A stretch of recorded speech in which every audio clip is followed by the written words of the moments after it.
I'm debating right now if I should go to QT or Buc-ee's.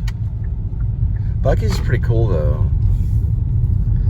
It's a vlog though every time. And the bathrooms are huge. They've got like 50 stalls or something, and then there's like 100 and something gas pumps, you know.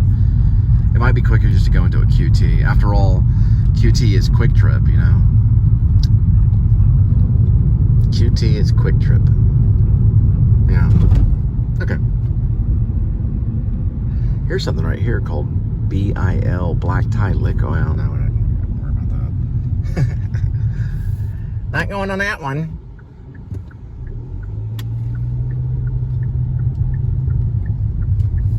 So, you know, Jeff Daniels' book came out. It's got him playing guitar and stuff, which I think is kind of cool. I played one of the songs about, the one where he's talking about Matisse and Truffaut, and took the bus and all, whatever. But my wife, or fiance wife, I guess, she started crying. I could tell it was an actor song. You know, you can tell when an actor is playing the lute. But, it's cool that they, you know, because Daniel was a serious actor, Jeff Daniels, you know, and his agent's like, no, you're absolutely not going to do Dumb and Dumber, you know. And Jeff Daniels goes, yeah, I am. And, you know, I thought there were like two opposing styles, like two opposing acting styles, I guess you could say. One was more comedic, del arte, which Jim Carrey excels in. And, I've been on set with Carrey. He's very real. He's not like all comedic until the camera, you know, turns on and then he starts doing all his robot stuff. But no, he makes it real, you know. He makes the Jerry Lewis crazy, exaggerated, you know, pantomime with speaking, blah, blah, blah, blah. He makes all that real. Jeff Daniels, you know, was coming from a very serious side and was meeting on that level, you know. So it was a struggle for them to kind of meet on the same level, in the same plane, and work, and they did, you know. They echoed off each other and brought each other to different levels throughout. It's a great movie, Dumb and Dumber. You know, Dustin Hoffman called like Jim Carrey, yeah, I think he called Jim Carrey. Jim Carrey was interviewed at my school by James Lipton, and I saw the interview. I wasn't there though. I saw it on the television because I wasn't there for every single one of them. But I think he talked about it, like Dustin Hoffman said, you know, it was a great film about relationship, you know, Dumb and Dumber. And that ketchup and mustard scene's it's got to stay. How he did that stuff, there's no way to figure it out. Remember my dad, we were watching Mask. My dad was watching it with me because my dad was kind of like, about my acting career, which I'm 50 and I still haven't made it, but, you know, my dad, well, maybe I have, maybe this is me making it, but my dad was like, you know, Cole, you have a better chance of winning at the lottery, you know, than going out there and being discovered, you know. And I was like, yeah, that's a good point, Dad. Thanks, I appreciate it. Like, you'll have to work 1,000 jobs before you land that acting gig. But you know, he told me when we were watching Mask, you know, because I think it was Mask that was on. He goes, yeah, you want to watch this guy, you know? I was like, Dad, you know, kind of serious, you know? Like, yeah, you watch him, watch how he moves and all this stuff. And it's like, what in the world? It's like a gymnastic feat. Right in the middle of Denton, Elm, and McKinney. It's like my alma mater's town. So we're going to be passing through. I'm just going to film some stuff so that you can be highly entertained. Here it is right here. Okay, so I played guitar down that way and did some stand-up one night. I just jumped up on the mic. There was no plans, and they really liked my stand-up. But I made some kind of joke about my cat, which I did not have a cat at the time, and my cat was constipated, and I was in a grocery store looking for the pills that you feed your cat if the cat becomes constipated, which I think they actually have. But how do you really know when your cat is constipated? You know, that was the kind of the joke. Should you know that something like that? You know, you get a phone call from a friend. How's it going? It's okay. My cat's constipated. You know, if I got that answer from Fran, I would say, well, can I ask you a question? Yeah. So you're saying that your cat's constipated? Yeah. Yeah, I am saying my cat's constipated. Can I ask just a serious question? Just, I know we're good friends and everything, but how do you know? Are you looking at your cat's butt when he's over in the cat litter box? Why would I not do that? I care for my cat. I think you care a little too much for your cat. But yes, if you need pills for constipation when it comes to your cat, there is a place you can go. It's online at Chewy's.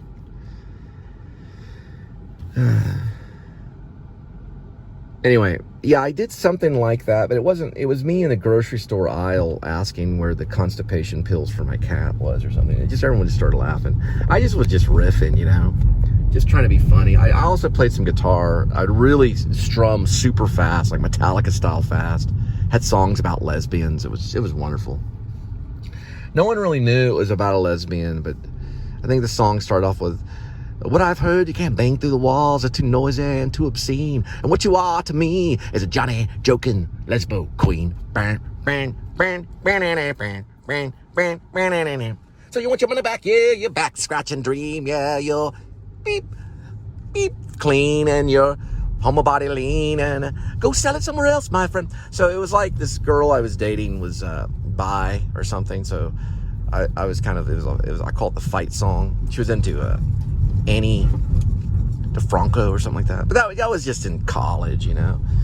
And I was just, I don't know, she walked out on me, left me. I almost had a heat stroke. I had to move from one place to another dorm. I went over there and there's a guy sitting on my couch, sitting on her couch. Because it was her place, I never got on the lease. That's another thing I say, guys. If you're gonna hang out with a lady in her apartment, you know, get on the lease, for sure. All she's got to do is just pick up the phone and you gone. Well, actually, it's not really supposed to be that way. But because you're a guy, you'd still get booted out. Now, if you're... Oh, yeah, there's Fat Shack right over there. Fat Shack. Forgot about that place that opened up. All right, enough of that. We're going to head to either the first QT or the first Buc-ee's and do a quick change. And I should get there by about 3:40. See if that might work out. Golly, what in the world? Did you see that in the road? They had to fix that. That's horrible. It was like barely scraping the bottom of my car. These freaking hippies not working on the road. It's funny, when I was cleaning, there's a guy like back there, some computer nerd, comes out, goes in the refrigerator, grabs like a drink. It's probably like 22 or whatever. He's like, thanks, because I was there steaming the floors or sweeping. Yeah, no problem. Alma mater, full of grace, how I love thee in your way. I'm just making it up. I guess it'll be Buc-ee's, because I know where Buc-ee's is. There was Jason's Deli over here, it's still there, and then right on the other side was China Jade. That's where I cut my... It was on this one, yeah. Got my knuckle on a ceiling fan. I was making fun of my manager, this Chinese lady that ran the joint. It cut the crap out of my hand. I was actually pretending like I was Jim Carrey. It was funny. Threw my hands up in the air and the ceiling fan, bam, got me. Come on! But I always tried not to pretend like I was, other actors. I try to, not to do that. It's kind of a good note. You want to be you. But anyway, I was rushed to the ER. I was throwing my hands up like a monkey just to do it, and the ceiling fan was too low. And this was like years ago. It was like, what, 30 years ago?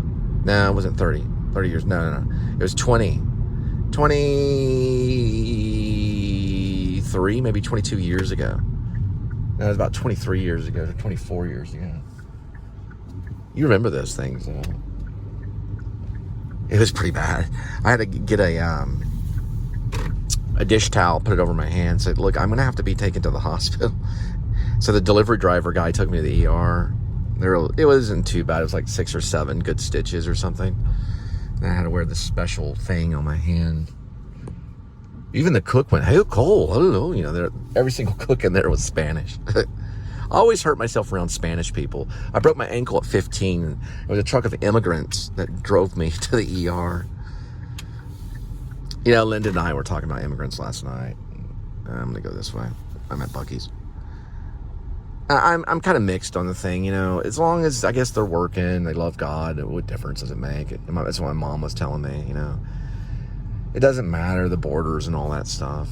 And people are like, well, we'll just open them up, just come flooding right in. I don't know. If they're going to get here, they're going to get here. We're all immigrants, basically. We have to look at it. And you got the Republicans and the Democrats, they're still immigrants, too. They just have to learn to play fair. Don't get too pig-headed. All right, I'm going to change my clothes. I'm going to show you the size of these bathrooms in here. They're absolutely, completely large. Buc-ee's, we love you. Yes, we do.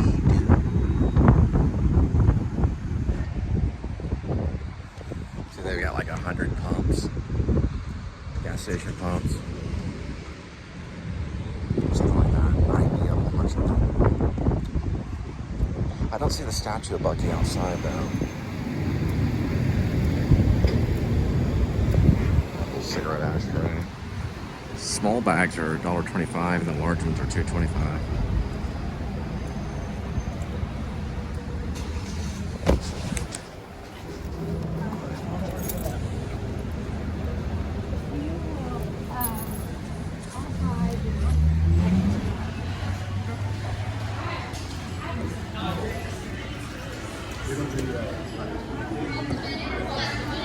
Doing like a haunting Halloween kind of thing.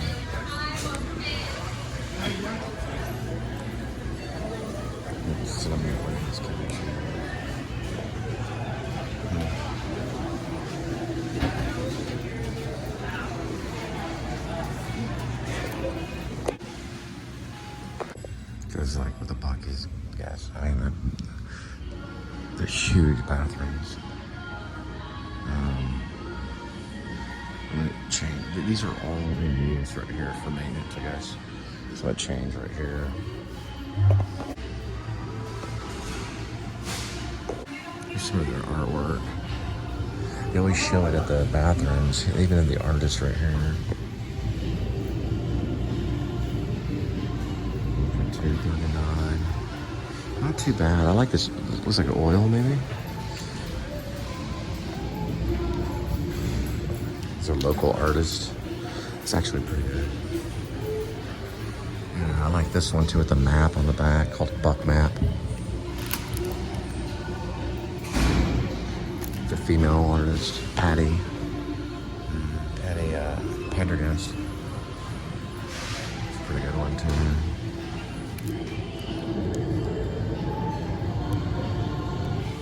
It's a really, really great, right? If you go into the bathroom.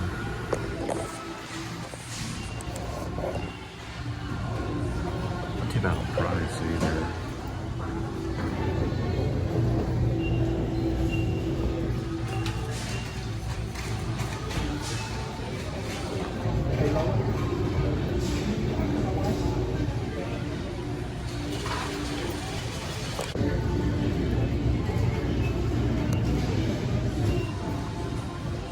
It's a nice one to have by the bathroom, Melissa Lang. All right.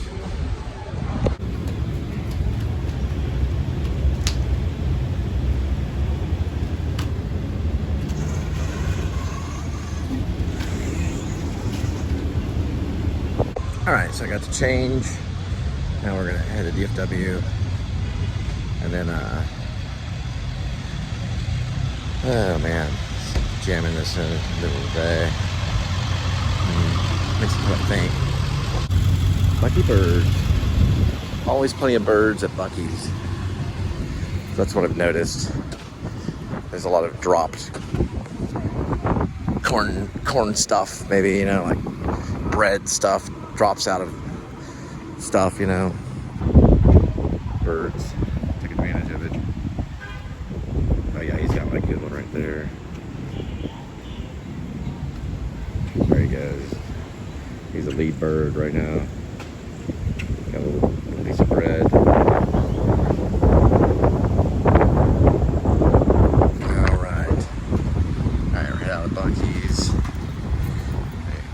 trunk to open. Whoa, what's that?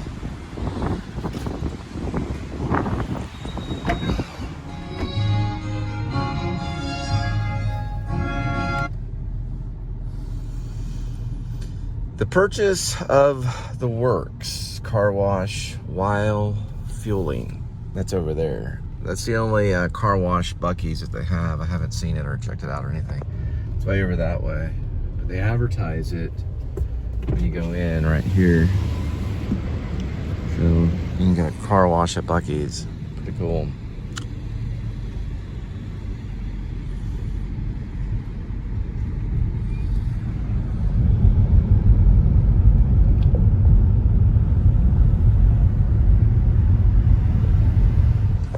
Alright, and this is brought to you by Jalapeno Fatty. It's a smoked meat stick. It's got 13 grams of protein and 1 gram of sugar. Pretty good.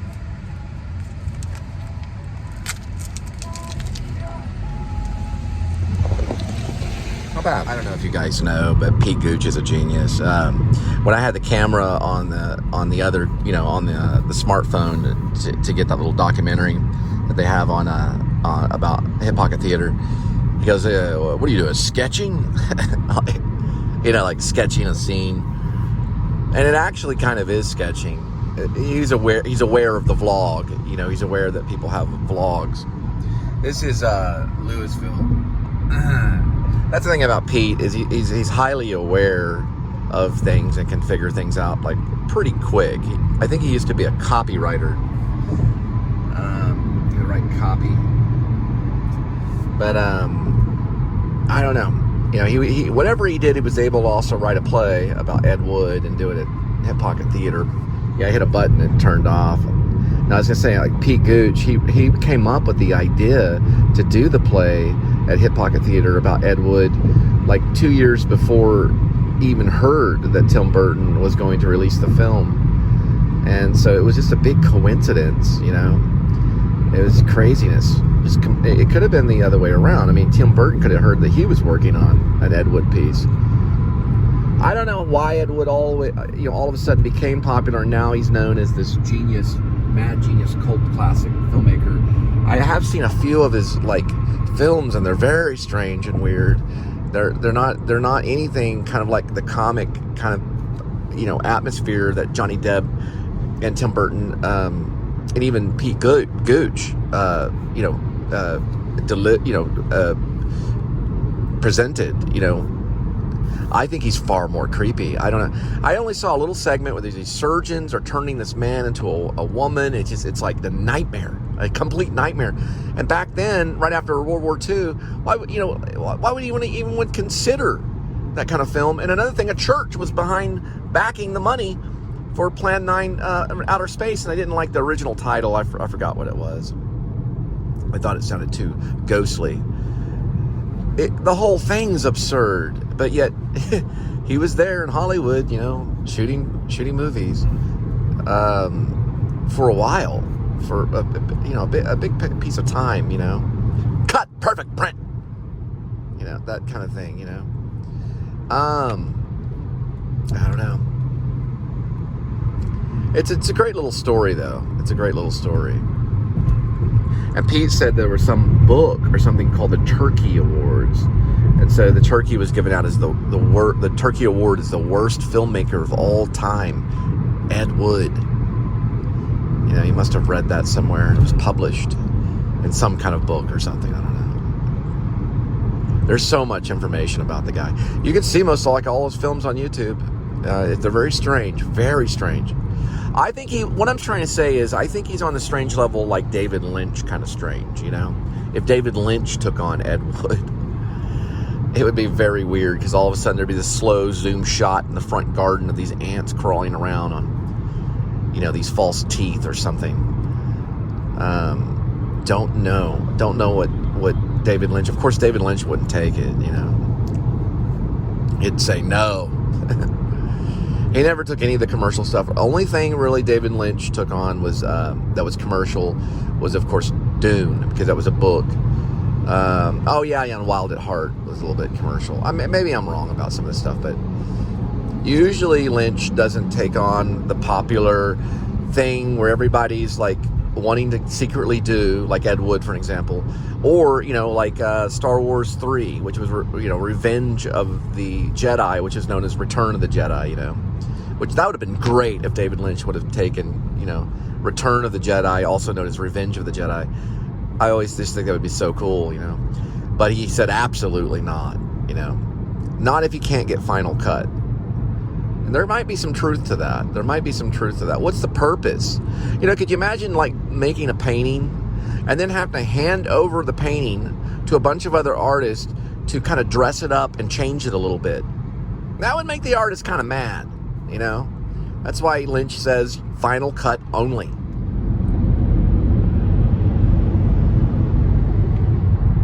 You're all the way from New Jersey.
Let your dog know that I want to say hey.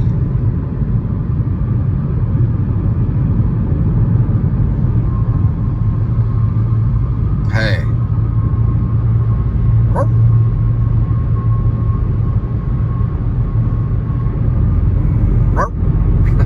Those dogs just kind of sit there.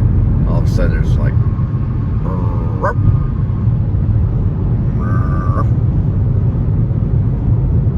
sorry, kitty. Didn't mean to scare you.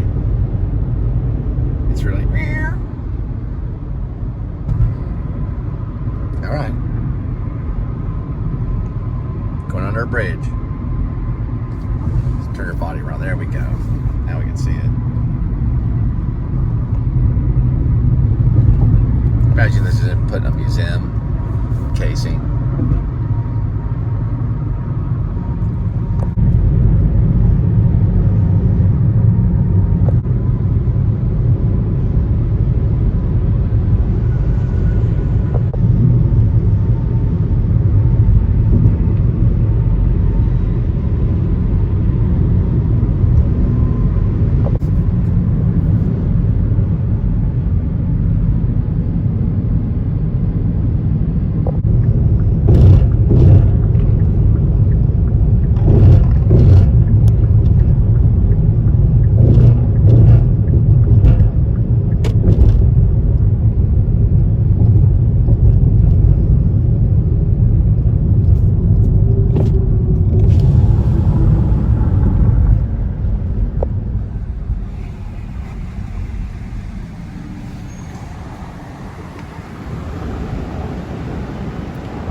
thing that interests you and not always getting it and going right to the next thing of interest and allowing yourself to find interest in that thing. You know how people are like, oh no, that's not, okay, that's not a story. Oh no, that's not a shot. No, it all works.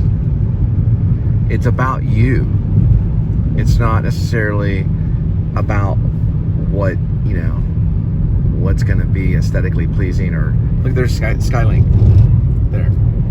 That's how I was as a kid. Ask my mom. See, my sister would take a toy away from me and I'd just go find another one. Itinerary, Choctaw, Stirring. So yeah, she'd take a toy away and it was like no big deal. You know, I just go get another toy.